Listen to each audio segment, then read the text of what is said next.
This is Ham College, episode 116, for August 30th, 2024. Ham College is brought to you by ICOM. Keep your competitive contesting edge with ICOM. Heard it, worked it, logged it.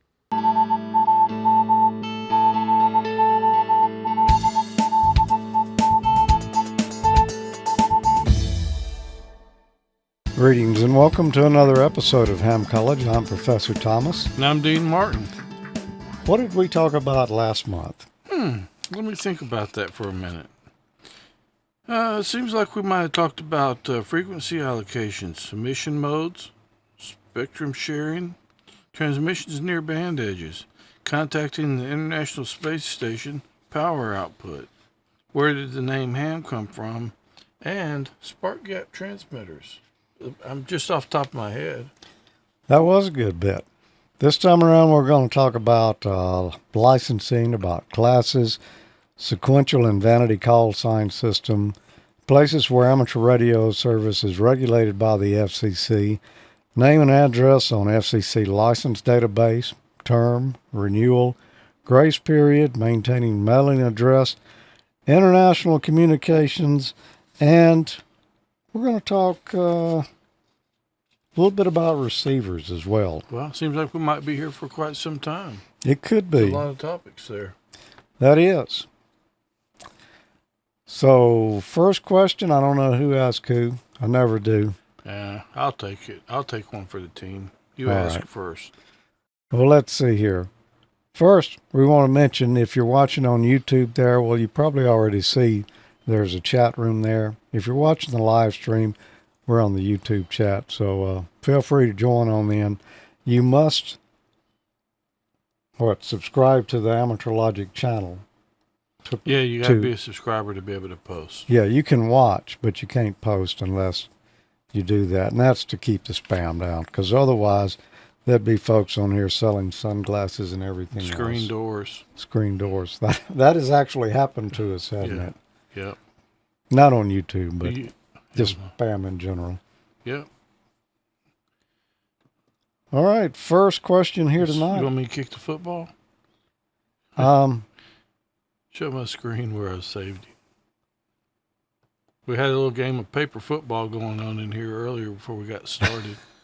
Yeah, we were feeling a little sunburn there, it looks like, too. Yep. Okay. Are you ready? That's a loaded question. I'm as ready as I'm going to get Okay, that's close enough. for somebody that didn't study. For which license classes are new licenses currently available from the FCC? Is it A, novice, technician, general, amateur extra? B, technician, technician plus, general, or amateur extra? C, novice, technician plus, general, advanced? Or D, technician, general, and amateur extra. So just three. For which classes are new licenses currently available from the FCC? Novice. There's no technician anymore. And Yes, there is a I'm sorry, technician. there's no novice anymore. I think I better put these back on. That's my excuse. I'm sticking to it. No technician plus, and no novice. It's going to be D, technician, general, and amateur extra. Chat room saying D. I'll agree with you. Yeah, it's kind of hard to miss that one since I've held all three of those. There you go.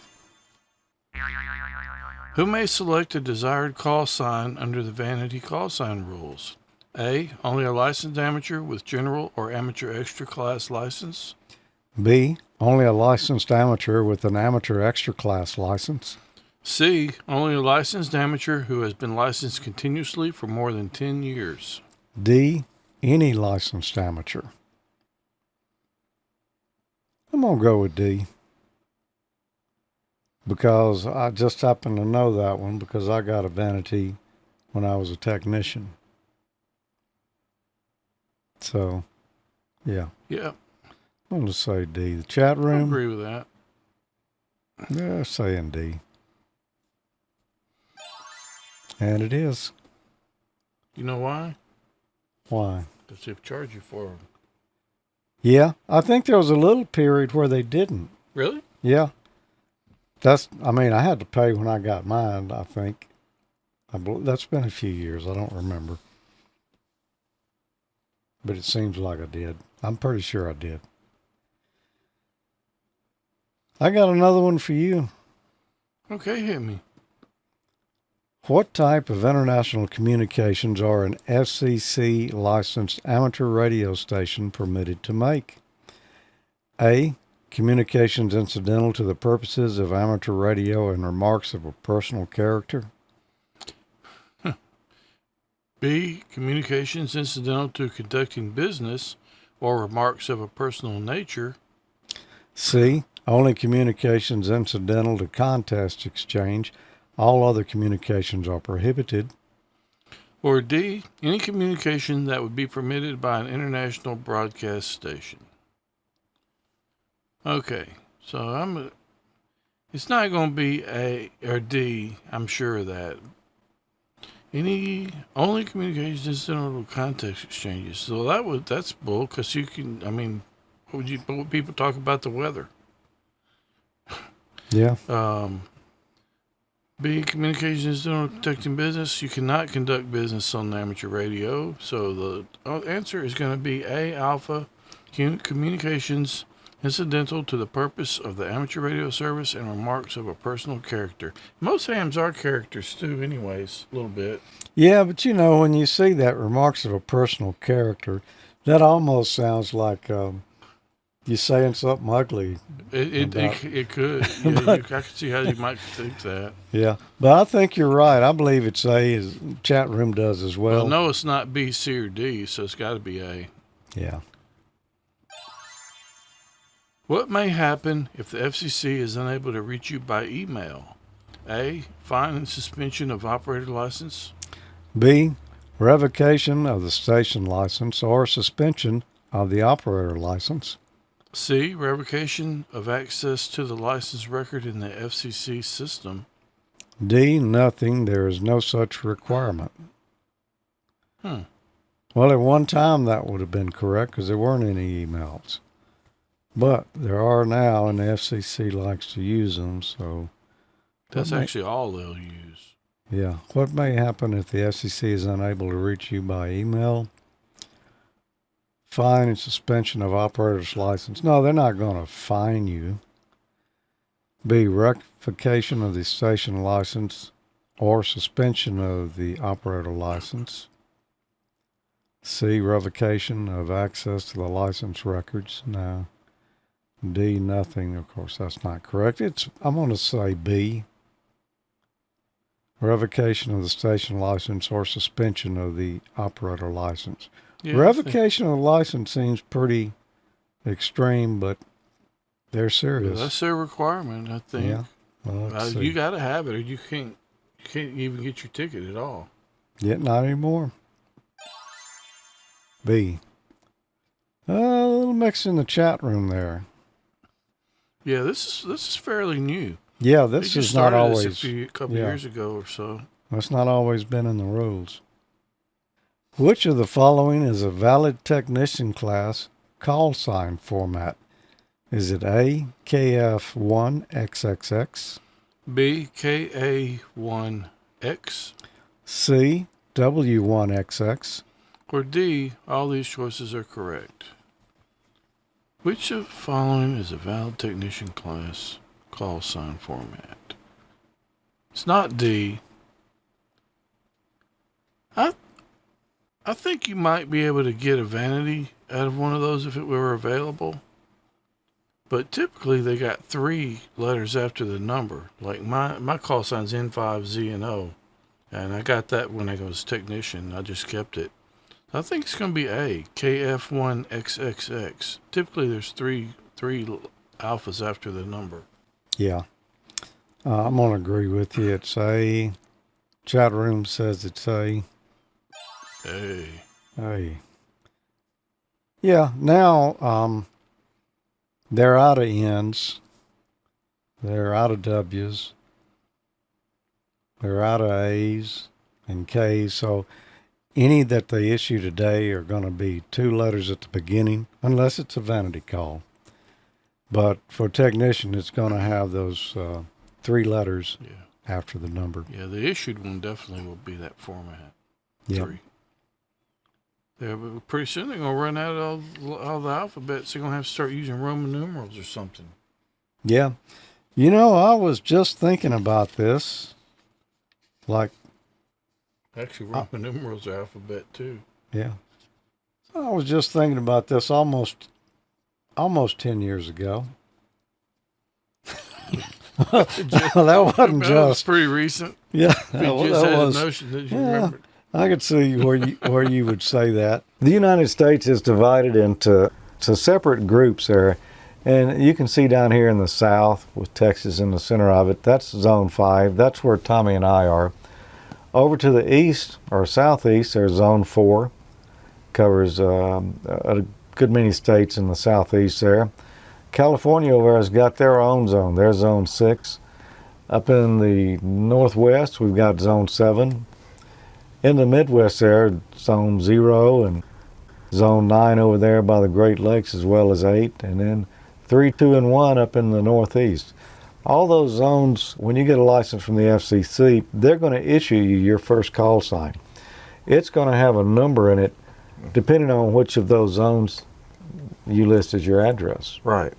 And for a technician, the first letter is going to be either, or this is for any amateur in the U.S., the first letter is going to be either an A, K, N, or W. Right. All right, and those aren't exclusive. Like a technician could have an A, as his first letter. Mm-hmm. Most of them, though, at this point, seems like they're issuing K call signs, aren't they? Most of the newer ones that I've seen are K. Yeah. When we were licensed as technicians, they were still on N's. Right. And they finally ran out of N's, so they moved to, I think, KD, maybe. Maybe there were some KB. KCs. KB? Yeah. Stan had a KB. That's right. But there's 2 different call sign formats you can get as a technician. You can get what's called a 1x3, and that's going to be 1 letter followed by 1 number and then 3 more letters. 3 more letters. Yeah. Or Just like mine. you can get a 2x3, and what would that be? Well, just pretty much what you said. 2 letters, 1 number, and 3 letters on the end, which is what most of the ones I've seen lately are KD5 something something something. Yeah. Or so forth. So that's currently what's being issued. But At there's least in our area. Yeah. And we're going to talk here in a second about vanity call signs. If you don't like the call sign you got, you can apply with the FCC, and for a fee, a small fee. Pretty much a small fee to get you anything these days. Yeah, well, except one that hadn't already been given to somebody else. But you can change your call signs. Then you can choose a 1x3 or a 2x3, and you can start it with an A, K, N, or W, as long as no one else has that call sign. But that's going to be in a question coming up here in just a little bit. And yours is a vanity call sign. Mine is a vanity call sign. I was originally an N5, just like you are. Mm-hmm. And I was an N5 for years and years. And I don't know, one day I was looking around and I did a search and I found that W5JDX was available. And I used to work for WJDX. And it was the oldest station in the state, a heritage station. And I said, I'd like to have that for my call sign. So I applied through the vanity system and got the call sign. How much did that cost you? I can't remember exactly, in the neighborhood of $20, something That's like not that. too bad. Not too bad. And I've still got the original one I had when I was first licensed. Yeah. I actually kind of liked it, so I'm just going to. Yeah, you had a good one. Mine, I really didn't like it that much. And I won't go into why, but I just didn't like it that much. But I kept it a long time anyway. So once again, there's your call sign areas there. And you see, like here in Mississippi, Tommy and I fall into a 5. Well, when I got my vanity call sign, I could have chose any number that's on there. I wouldn't necessarily have to have a 5. Yeah, you can buy from whatever area. Yeah. And the other thing to say is, if you're in our area and you were issued a 5, and you relocate to Illinois or whatever where the 9s are, you don't have to change that. You can keep yours. You can keep it, yeah. So used to, if a guy gave his call sign, it's got a number in it, and you could tell by that number what part of the United States he lived in. Not so much so today. Yeah, free for all now. Well, sort of. I mean, the majority of licenses do fall within their, Yeah. the call area there, Yeah, but you can't some count of on them it, don't. Yeah. I'm guessing back then, which was about, what did I say, that clip was shot? Almost 10 years ago. Yeah, March of 2015. So, yeah, almost 10 years ago. I thought it was $20. I still think it was $20. I'm not sure what it is today because I hadn't looked, but it is no longer free. However, if you're down under, in the land down under, according to Riding Down Under here, and I believe I read this recently as well, licensing fees in Australia just became free. Awesome. Yeah, that is. We're going the other direction here.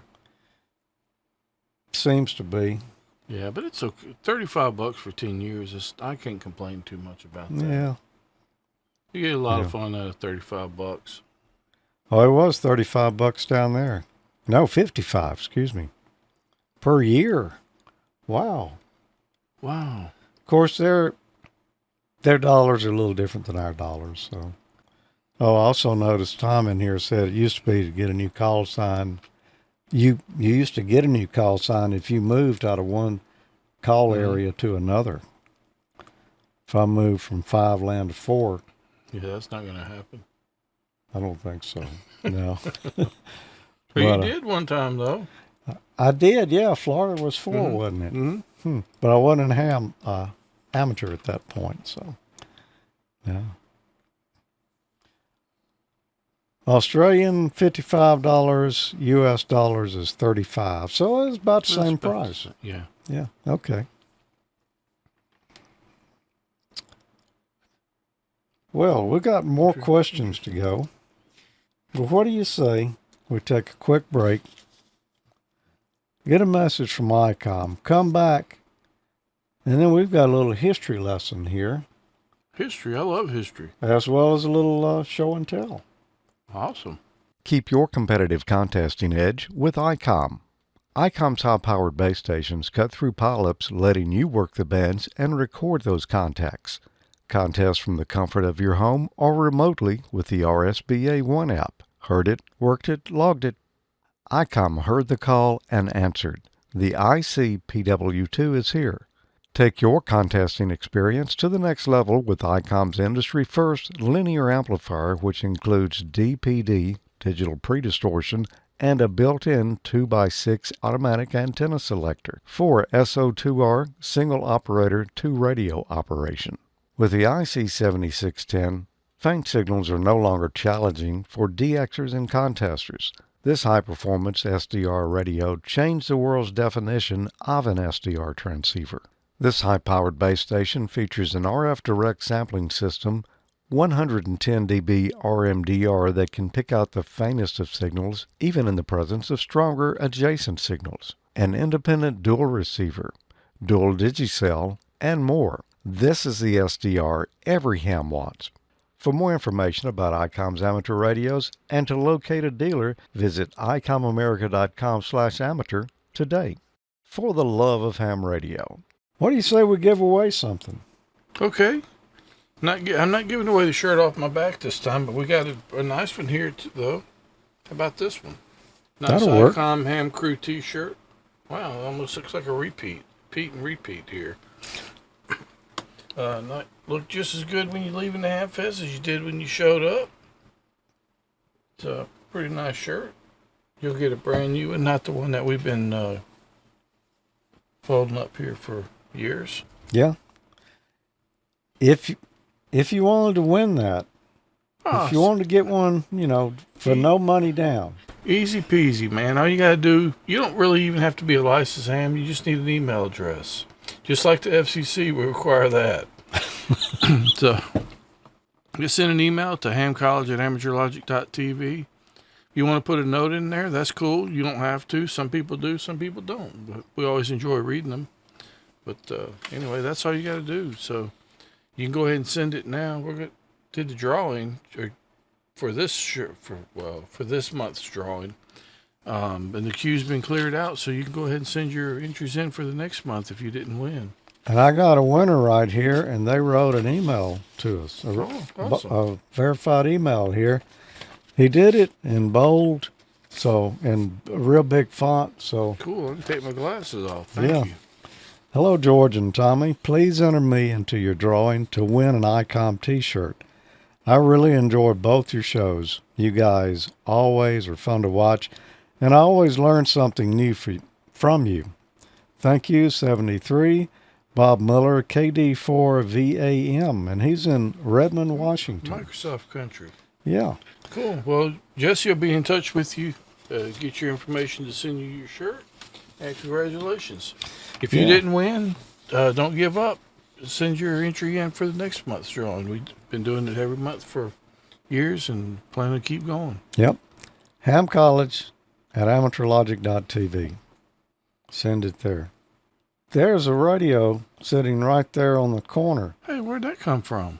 Why don't we talk about that at toward the end of the show tonight? Okay. That is your radio, It isn't is my radio. How'd you get it in here? Oh, I don't know. I just opened the door and you brought it in. Actually, you didn't even do Yeah. that. You weren't even in here. Yeah. I opened the door myself and came in. Well, I have a real classic for you tonight. Okay. This is from the first time around with the technician class license here. You did a segment on early radio receivers.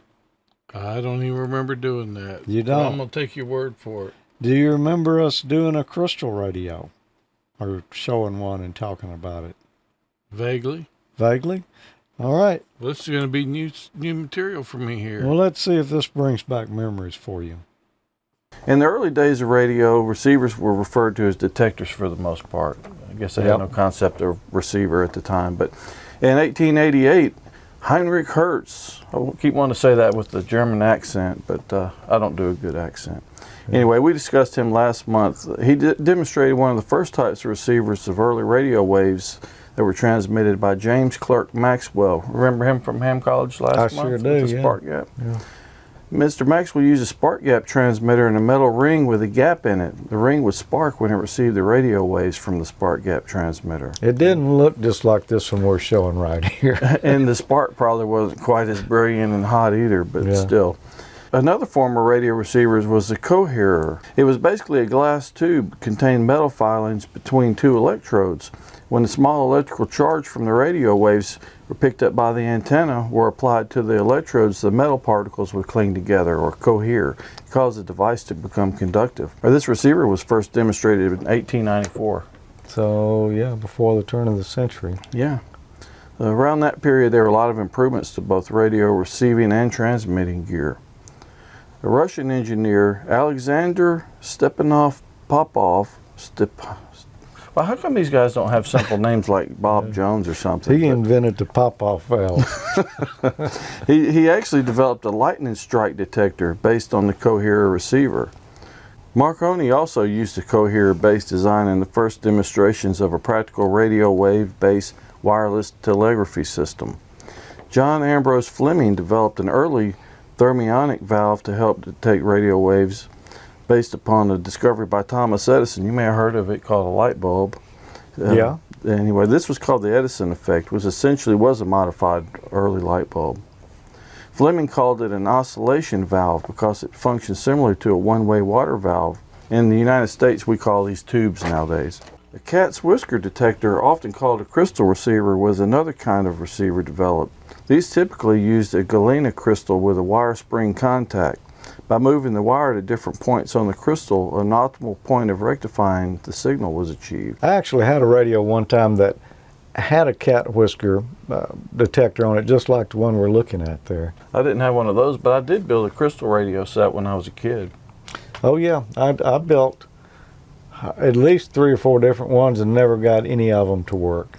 Really? I lived too far out in the country from a radio station, and I guess that was just, Oh, yeah. you know. We lived in town. I liked it. I listened to mine a lot. It was really cool because you didn't have to have a battery to power Yeah. the thing. Yeah. It's pretty amazing. I've got one already built. What if we look at that? That'll work. This one is a Vectronics kit from Vectronics.com. That's an MFJ company. Yeah. Very simple to put together. The kit came with everything, including the block of wood, a little bit of wire, a few components.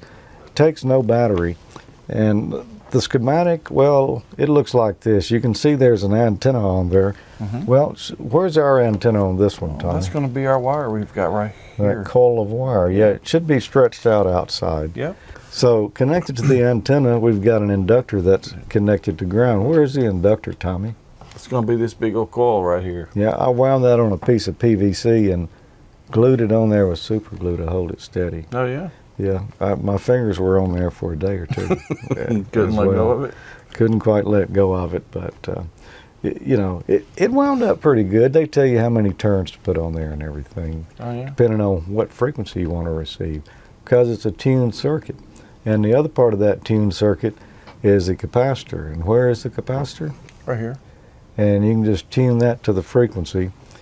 And those two together, that inductor and capacitor, form a tuned circuit. And that's how you tune the radio to the frequency that you want. Cool. So that's all there is basically to tuning it. Next to that, we've got a detector diode. And we just looked at that cat whisker a moment ago. That was a detector. During World War II in the trenches, a lot of the GIs used what they call foxhole radios. And they were made from materials they could find. And for a detector, they would use a blued razor blade and a piece of carbon. Oh, that's cool. And that would act just like that cat Yeah, whisker. I've heard of those before. This one right here is using something different, though, isn't it? Oh, yeah, it's using this diode right here. Yep, and that's a germanium diode, small signal diode. That's what actually takes the signal and converts it to audio that we can hear. Cool.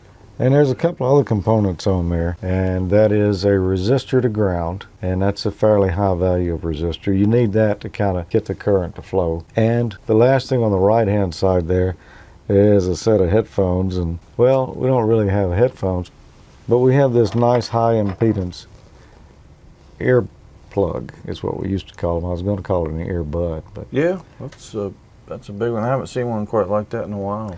yeah, it's high impedance. Most of them you find around would be 8 ohms or so. This one's a high impedance. If you put an 8 ohm one across there, you wouldn't really hear anything. You just load the circuit down too much. Okay. So what we're going to do here is demonstrate how this would work. This one's already been built, but you can see just how simple it is. And if you're interested in kits in the $20 neighborhood, it's not very expensive. Oh, it's not bad. Tell me why you don't have to have a battery for this to work. Well, that's a good question. And Okay, and the so reason maybe you is, shouldn't tell me. Then. well, I'll tell you. Okay. It's hoped that you've got enough of the RF energy being introduced into your antenna here that detector, it's a small signal detector, can actually rectify it and turn it into audio. So the power in this radio is actually the RF power out of the air. So you got to have a fairly good signal for it Yeah. to work.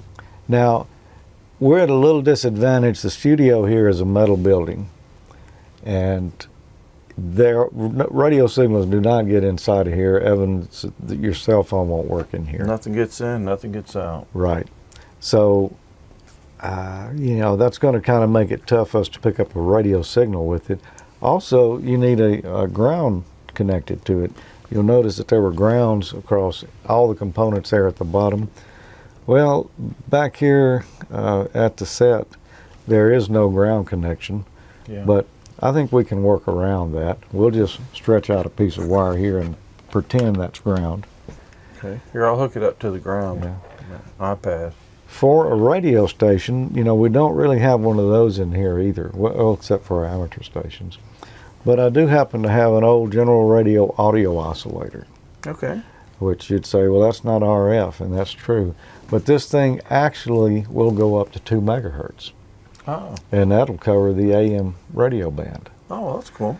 And you can inject external audio into it and actually use it like a little transmitter. Now, it's more of a signal injector. It's a very tiny level, so it's not like you could put it on an antenna and you're broadcasting. Oh, we won't really need very much Yeah. since we're right here beside it. Yeah, it's made to be injected directly into a circuit when you're testing. But what we can do here is just use a couple of clip leads here as an antenna connected to our oscillator or our radio transmitter. We'll just kind of throw it over our antenna lead there, just so it gets a little coupling. They're not physically connected. They're just close to each other. And now I'm going to try to do this and see if I we can hear it.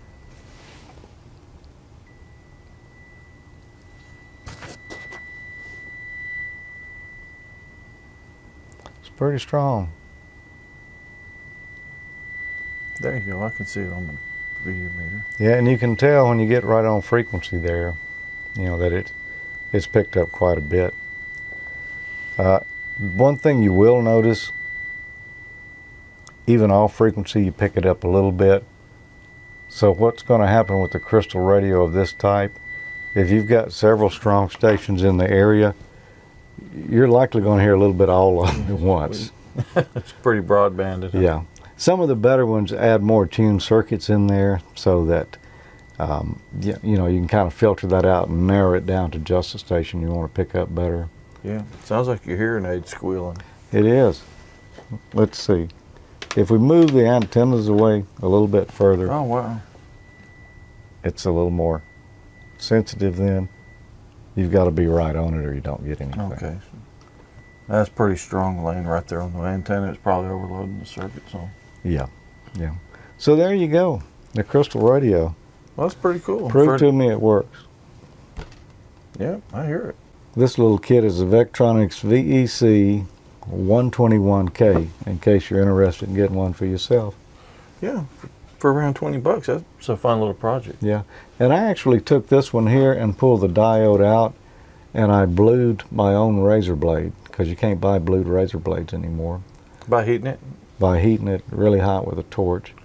And I mounted it down there, and I got a little pencil, and I sharpened it up to a real sharp point, and I used it and made a detector to go in place of that diode. And it worked? It worked. Cool. Yeah. It parted my hair back. The signal was so strong. Yeah, it looks like we aged a little bit since then. It could have just a little bit. It would be hard for us to duplicate those segments at this point. That Yeah. was, They were pretty Yeah. good though. I thought they were. I thought so too. Obviously. Yeah. So we've got a few more of those that we'll be showing from time to time in upcoming episodes here. But right now, we're going to get back into the questions. From which of the following locations may an FCC licensed amateur station transmit? A, from within any country that belongs to the International Telecommunications Union. B, from within any country that is a member of the United Nations. C, from anywhere within International Telecommunications Union, or ITU, Region 2 and 3. Or D, from any vessel or craft located in international waters and documented or registered in the United States. Ooh. It's not going to be A, Okay. I don't think. It's not going to be B. I'm not sure the United Nations don't have anything to do with it. Anywhere in international ITU regions 2 and 3. Gotta have a reciprocal agreement from any vessel or craft located in international waters, and documented or registered in the United States. It's not going to be B or A or B, like I said. It's going to be B or C or D. But D seems 100% plausible. I'm going to go with D. I'm just going to guess. Okay. I'm probably wrong. That was a lucky guess. Was it? Yeah. I wasn't sure about the ITU regions. I know. Yeah. I don't remember the details about them. When I was typing this in, like a week or two ago, I didn't get this one right. Really? I missed it. Yeah. Which one did you pick? I said it C? was C, just like the first several people in the chat room here. Well, it seems They like were- that's plausible, but then They were mixed. It was C's and D's and E's in the chat room this time around. Now, just so there's no no misunderstanding. That's not the only place you can transmit from. No, but out of those, Out of that list, that is. Yeah. which of the following can result in revocation of the station license or suspension of the operator license? A. Failure to inform the FCC of any changes in the amateur station following performance of an RF safety environmental evaluation. B. Failure to provide and maintain a correct email address with the FCC. C. Failure to obtain FCC type acceptance prior to using a home-built transmitter. D. Failure to have a copy of your license available at your station. Which of the following can result in revocation of a station license or suspension of the operator's license? This one's worded to trick you up. Yeah. It's not A. You don't have to inform the FCC if there's a change when you do an RF safety environmental evaluation. C. Failure to obtain FCC type acceptance prior to using a home-built transmitter. No, the FCC don't want to be involved in that. So it's either B or D. B. Failure to provide and maintain a correct email address with the FCC. You know, we had a question earlier that seemed similar to this. Uh-huh. D. Failure to have a copy of your license available at your station. Or B or D. I'm going to go with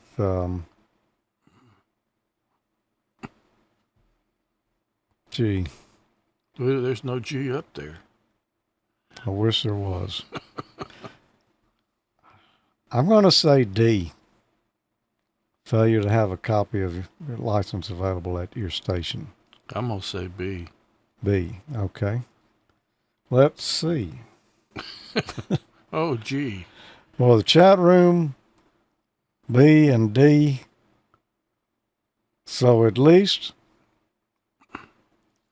somebody's got the same wrong answer and somebody's got the same right answer. Wow. We just covered that one. Yep. I thought we did too. So they worded it differently, try to trick you up. But you are supposed to have a copy of your license there, but maybe Yeah. they won't revoke your license for not having it there. But you are supposed to have a copy. Yeah. That's why I said D. Mm-hmm. Seems like there'll Wow. be two answers there. Well, see, now there's my buzzer. There you go. No, I don't get one for that. That's okay. At least I'm not the only one who got buzzed tonight. But I feel somewhat reprieved. Well, I only feel half as bad because there are other people who missed it with the same wrong answer. Yeah, I didn't look at mine. If anybody else made the same one I did, I was probably the lone guy. Well, let's see if you can get another one on this. What is the normal term of an FCC issued amateur radio license? Is it A, 5 years? B, life. C, 10 years? D, 8 years. Well, I just so happen to know this one because I just renewed 2 of these, one for myself and one for Sabrina. So the answer is going to be C, Charlie, 10 years. That's what they're saying in the chat room. There you go, 10 years. All right. Just renewed mine, did a segment on it, so I Yeah. definitely knew that one. Oh, I knew it was 10 years. I thought it was 5 at one point.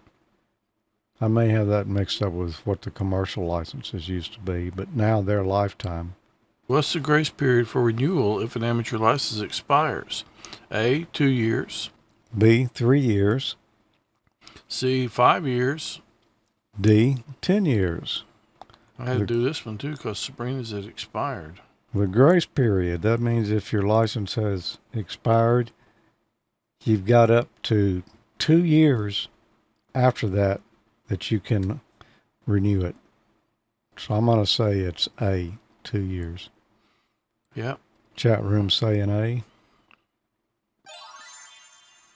Good And answer. they're not playing either because one of my buddies, his expired. And he tried to, his call sign still looked up in the database, but he couldn't He couldn't renew. It Well, was past his 2 years. you know, one of our Elmers, that happened to him. It was before we were licensed, but RMZ, Oh, yeah?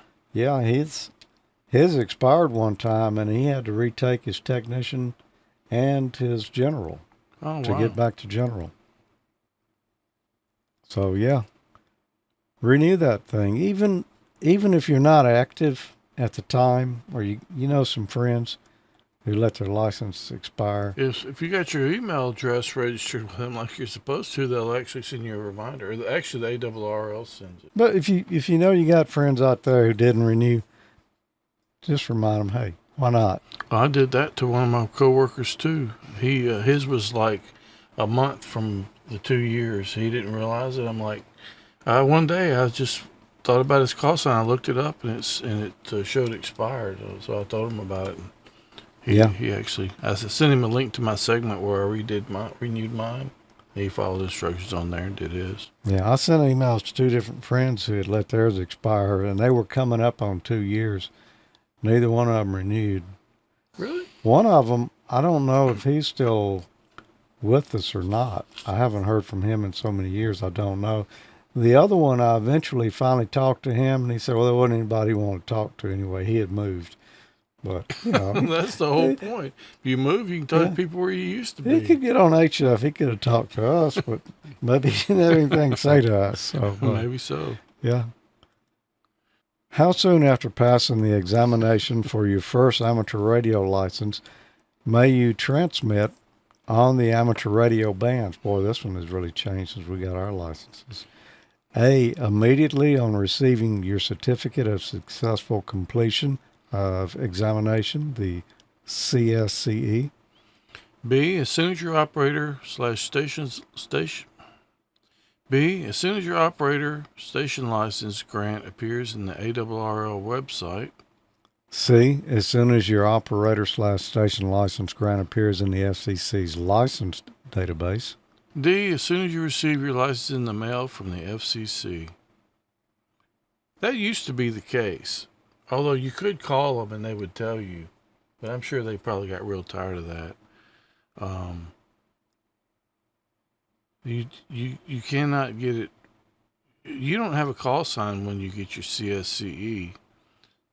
And No, not if the you're a technician. ARRL website's not the controlling party here. It's the FCC. So it's going to be C. As soon as your operator station license grant appears in the FCC license database. I'm going to agree with you. And you can go on there and it's pretty easy to search that. Check it. You know, back when I got licensed, it was the first wave of exams after the FCC dropped the Morse code requirement on technician. Yeah. And I've said this before, but Jim and I went and took our exams in 5SPE from Jim the Torch. Jim the Torch. We took ours at the same time. It was like a week after that rule change. They were given the test in Jackson. We both took it and passed it.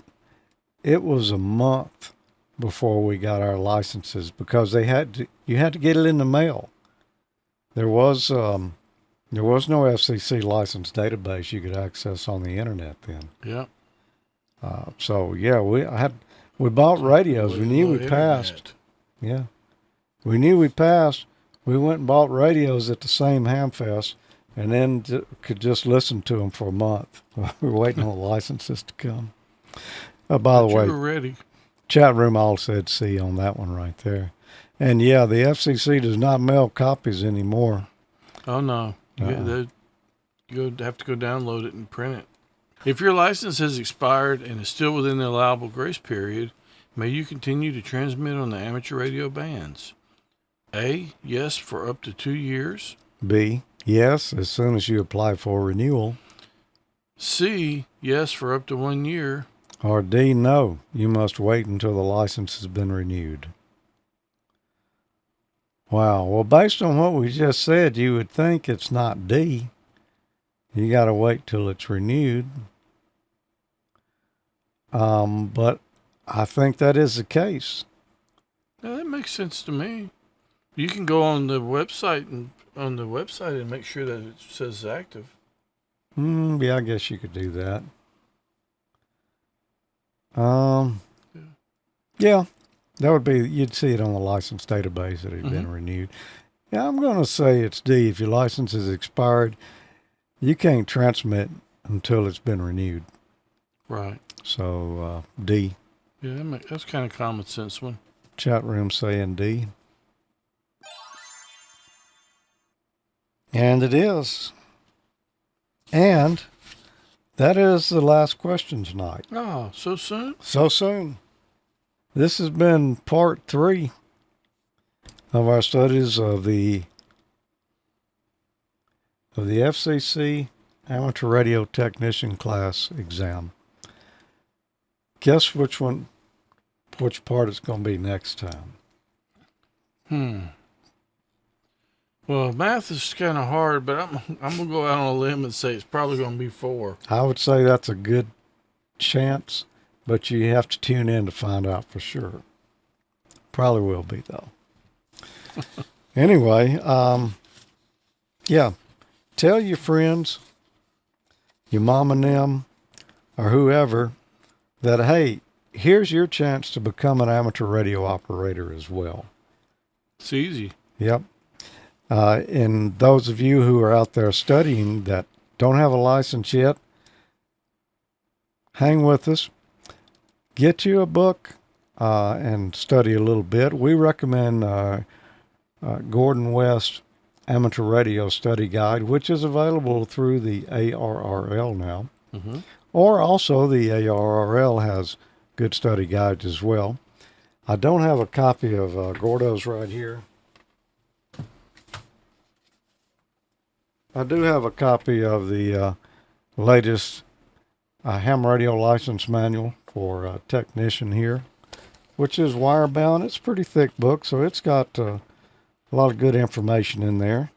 Or you can just download the question pool and do it that way. Yeah. You looked interested in that. You might want to get your technician. That's just thinking it is a pretty good sized book. It's It is. bigger than Yeah. I thought. But, yeah, you can just download the questions and answers and study them that way. But why not go a little bit further? That's a doable thing, though. And a lot of people got theirs that way. Yeah, you can do it. But I would recommend learning the principles behind it. That's most of the fun, Yeah. is learning why these are the answers to these And questions. honestly, if you do that, you're not going to be, at least I don't think you'll be, I wasn't, as intimidated to get on and actually key up the radio and start talking. Thinking you might do something wrong or whatever, not really understanding. Yeah. You just learn if it's A, B, or C, or D for whatever. You can study the question and the answer only and pass. Pretty easy, but that's not the way to do it, really. We mentioned earlier that you brought your radio tonight. Yeah. And I don't really have room on this table here for it. So what do you say we give it away? Let's don't. How about we give away one like it? Oh, we can do that too. But I'm taking this one back home with me when I leave here tonight. Okay. That's the ICOM IC705. You want to tell us about it? You've had one for a while now. Yeah, it's I've said it before. This is my absolute favorite rig I own. If I had to have one radio, this would probably be the one that I had, because it's got 2 meters, 70 centimeters, HF bands. I think 6 meters in here. All the modes, D-Star. Works off of it's 5 watts on the built-in battery, but I'm hooked actually. Well, it's not built on the internal battery. It's actually a handy-talkie battery. Yeah. It's the same one that's on my handy-talkie. It is. And yours. I can't get to that right now. I was going to pop the battery off the back, but it's a real handy little radio. I love it. It's, like I said, it's my favorite radio I own. I did field day on it the last 3 years, I think. What if you happen to have a box with a 12-volt battery in it, like this one right here? You get 10 watts out of it then. Okay, twice as much. Twice as much. And that's all band, all modes? Yep. And D-Star as well. It's got a And- built-in GPS, Wi-Fi connectivity, or wireless LAN's what they call it in there. But Yeah. It's got a nice little microphone. yeah, the microphone's great. It's a little speaker mic. Got controls on a few controls on it, and sounds really good. The speaker's nice on it. Does it have a USB port? It does have a USB port. And what can you do with that? Well, you can actually charge the battery through it, or I think you can hook up data. Although I've never actually hooked up the data to it, but I bet sure you you could. can. Yeah. And But, then you work digital modes just through a USB port. oh yeah, absolutely. You absolutely can. I'm sure of that. I'm sorry, I don't know what I was thinking. It's actually got presets in here for FT8, which you would use that through the Oh, USB It's got port. FT8 presets in it? Uh-huh. It's got a preset. Came in one of the firmwares, so you can hit it and it sets the radio up for FT8. Okay. Wow. Really nice. Got the BNC connector for the antenna on the side. What else has it got on the side? Micro SD card, Okay. Save your. so you can save your memory channels and things like that, or you can record your QSOs on it if you want to do that. Okay. A lot of different things. I use it. I actually use it to back up my settings and stuff like that. You can update your firmware with it. You can actually download the CS705 software off the ICOM site and program memory channels on the radio if you want to. You know, that recording your QSOs, that might be a handy thing. Say if you were doing a contest or something Mm-hmm. and you were having trouble copying a call, you didn't get it written down quick enough, you could go back and review it Yeah. on that, off that recording. Yeah, it's got Bluetooth connectivity in it. Actually, if you go back and look at the Amateur Logic from Field Day this time, you'll see that I have a little M5 stack that I set up and paired it with this radio to use the voice keyers for Field Day. Mhm. It's a really full feature radio. It's awesome. I absolutely love it. So it's really pretty much everything in a small package. QRP radio is what we'd refer to it as Mm-hmm. typically. Low power, portable operations. Of course, a lot of people use them at home too. Mm-hmm. I've used it at home some. Yeah. So why would a couple of fellows like us give this away? Well, I don't know. That's a good question, huh? Well, we've been doing Amateur Logic. This has gone on 19 years. In October, it will be 19 years. It's hard to believe. And so anyway, every year for I don't know how many years, but it's been quite some time. Yeah. ICOM's been kind enough to sponsor us and donate a radio to give away. And so right now, that's first prize we've got set up for the giveaway. So it's our 19th birthday, 19th birthday. and you get the prize. Sounds like a pretty good birthday party. It is. Now, all the details have not been posted yet because all this came about just in the last couple of days. We got the verifications on the radio. Our other sponsor that has given us the accessories with this is going out of business. Yeah. MFJ Enterprises. I'm sure a lot of you are familiar with them. If you're a ham, I know you're familiar with them. So we are still in search of a sponsor for the accessories. I feel certain we can come up with something. If not, Oh, yeah. we'll just give you a spool of wire and a piece of coax, and you can make your own. And a gold PL 259. And a gold I PL. think I got one left. We wouldn't do you that way, especially since it takes a B and C connector. But yeah, we'll have more details on this coming up soon. There's a way you can find the information when it is posted. You can go, well, to any of the Amateur Logic social media groups, like facebook.com/group/hamcollege or /amateurlogic. Yeah, you can follow us on X or Twitter or whatever you want to call it this week at Ham College and at Amateur Logic, both.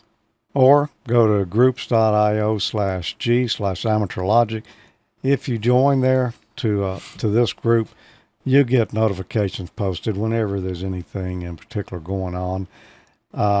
Plus, we'll have it at amateurlogic.tv on our website there.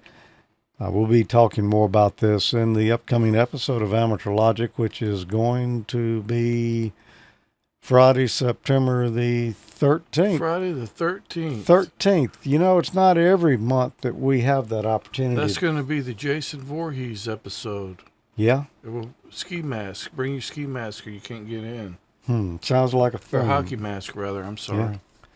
So we'll have all the details coming up. We just wanted to give you a little heads up that this was coming. And we'll be celebrating 19 years on October. That episode will be October the 18th, and that's when we will announce the winner. There'll be a few rules. Basically, you will have to be an amateur radio operator In the U.S. or Canada? in the U.S. or Canada. And there's not many rules. We'll have those posted. I hate to go through them tonight because we don't have them in front of us, and we could miss something. And plus, we won't tell you what other accessories will be coming with this. So tune in to the next Amateur Logic on Friday the 13th. We'll have more details for you. They'll probably be posted online. That's an before unlucky that. day, but it's going to be lucky for somebody. Yeah. Essentially, all you're going to do is send us an email with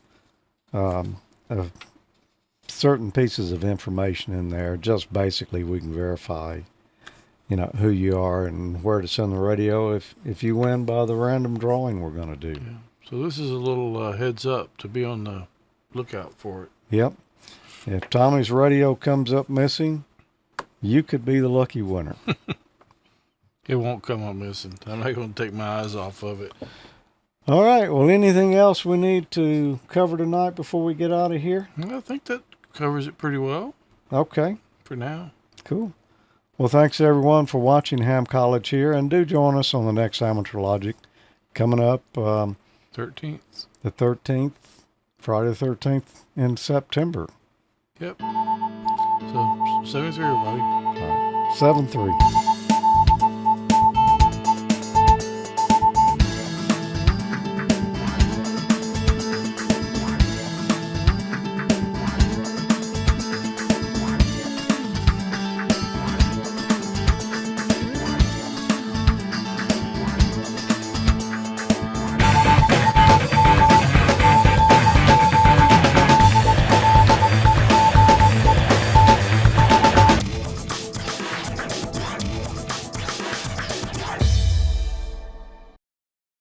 And we're studying for the Amateur Extra exam currently on Ham College.